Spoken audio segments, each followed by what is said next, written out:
9.2 million square kilometers, temperatures that regularly crest 130 degrees Fahrenheit. The Sahara is an expanse of sand dominating North Africa, a landscape where life is the exception. But in September 2024, the dunes were swallowed by water.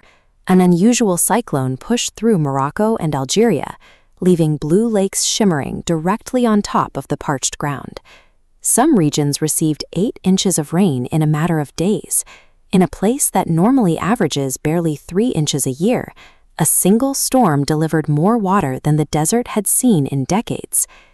These ephemeral lakes offer a brief window into a version of this landscape that hasn't existed for thousands of years.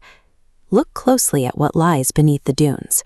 In western Egypt, paleontologists routinely find the 65-foot skeletons of prehistoric whales, creatures that once swam exactly where the sand now sits.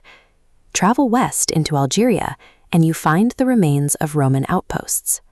Cities like Timgad, complete with amphitheaters and grid-patterned streets, were once home to thousands of people before the desert engulfed them.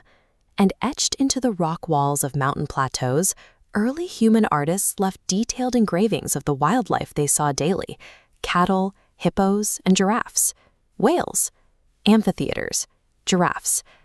To find them scattered across 3 million square miles of dust requires a mechanism powerful enough to completely erase a lush, vibrant world.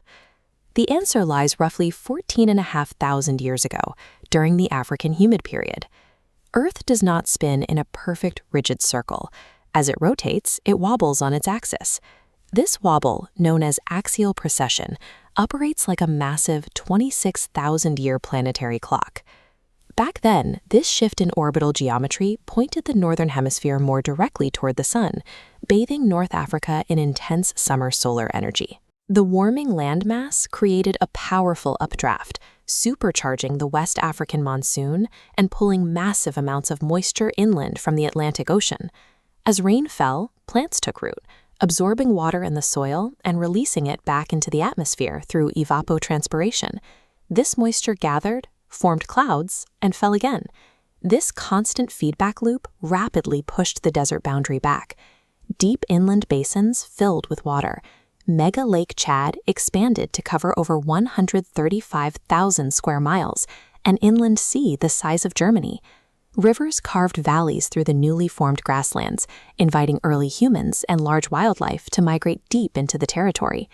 The Green Sahara was a self-reinforcing system where the presence of plants and the intensity of the sun worked together to maintain a wet climate.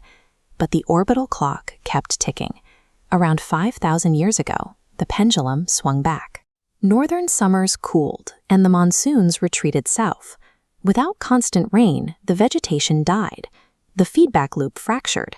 Bare soil reflected the sunlight, drying the air even further, until the wind reclaimed the land. The Sahara's transition into a desert established a life support system for a completely different continent. Today, powerful wind currents sweep across those dried lake beds, lifting millions of tons of mineral-rich dust into the upper atmosphere. This dust travels thousands of miles across the Atlantic Ocean, eventually settling over South America, where its phosphorus and iron act as a crucial fertilizer for the Amazon basin. The modern Sahara is an integrated part of the global environment, distributing nutrients that maintain the soil chemistry of distant continents. Which brings us back to the floods of 2024. Seeing blue lakes among the dunes suggests the question of whether the desert is currently returning to its green state. In reality, these sudden greening events are localized responses to modern weather patterns. They are distinct from the permanent shifts caused by Earth's orbital cycles. True transformation relies on the cosmic clock, a process that operates over millennia. While a return of the Green Sahara is a predictable part of Earth's orbit, that transition is still roughly 15,000 years away. But the millions of people living along the desert's southern edge are not waiting for the orbit to change. Across the Sahel, multiple nations have launched the Great Green Wall Initiative, a massive effort to plant a barrier of trees and stop the desert's southward expansion. To get trees to grow in sun-baked soil, farmers are turning to an ancient technique, digging terrestrial half-moons.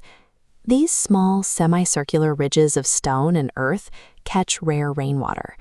This gives seeds the time they need to take root and hold the topsoil together. Through these localized efforts, human ingenuity is attempting to manually jumpstart the desert's dormant vegetation-rainfall feedback loop. The Sahara is not a static wasteland. It is a dynamic landscape, currently caught in the dry phase of a much longer cycle. Earth's history shows that no terrain is permanent.